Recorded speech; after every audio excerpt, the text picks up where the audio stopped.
नमस्कार दोस्तों, knowledge graph में आपका स्वागत है। आज हम भारत के राष्ट्रपति चुनाव की प्रक्रिया के बारे में बात करेंगे। वीडियो को शुरू करते हैं। सबसे पहले हम राष्ट्रपति पद के संविधान में प्रावधान की बात करते हैं। अनुच्छेद 52 में राष्ट्रपति पद का प्रावधान किया गया है। राष्ट्रपति चुनाव के लिए उम्मीदवारी या नामांकन कौन कौन कर सकता है? भारत का कोई भी नागरिक कितनी भी बार चुनाव लड़ सकता है। चुनाव लड़ने के लिए कम से कम उम्र 35 साल होना जरूरी है।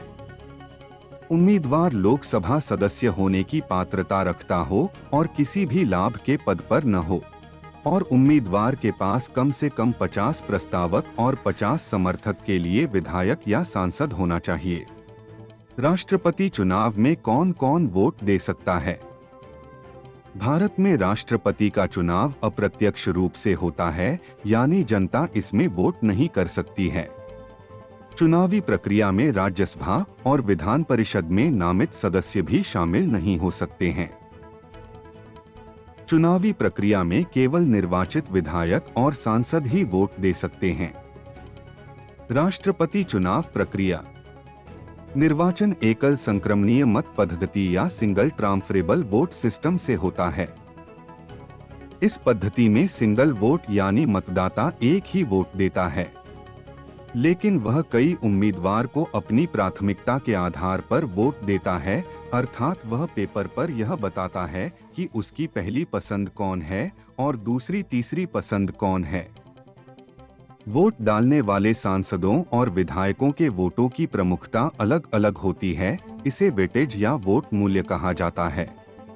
दो राज्यों के विधायकों के वोटों का मूल्य अलग अलग होता है। यह वोट मूल्य राज्य की जनसंख्या के आधार पर तय किया जाता है। एक विधायक के वोट का मूल्य होता है राज्य की कुल जनसंख्या बटे निर्वाचित विधायक, और पूरे में 1000 का भाग। इससे विधायक का वोट मूल्य आ जाएगा। भारत में विधायकों के वोटों का मूल्य 5,49,474 है, और एक सांसद के वोट का मूल्य सभी राज्यों के विधायकों के वोटों का कुल मूल्य भागित सभी निर्वाचित सांसदों की संख्या। इससे सांसदों के वोटों का मूल्य आ जाएगा। भारत में कुल सांसदों के वोट का मूल्य 5,49,408 है। आमतौर पर चुनाव में जिस उम्मीदवार को सबसे ज्यादा वोट मिलते हैं उसे विजेता घोषित कर दिया जाता है। लेकिन राष्ट्रपति चुनाव में उम्मीदवार को जीतने के लिए 50% से ज्यादा वोट लाना जरूरी होता है।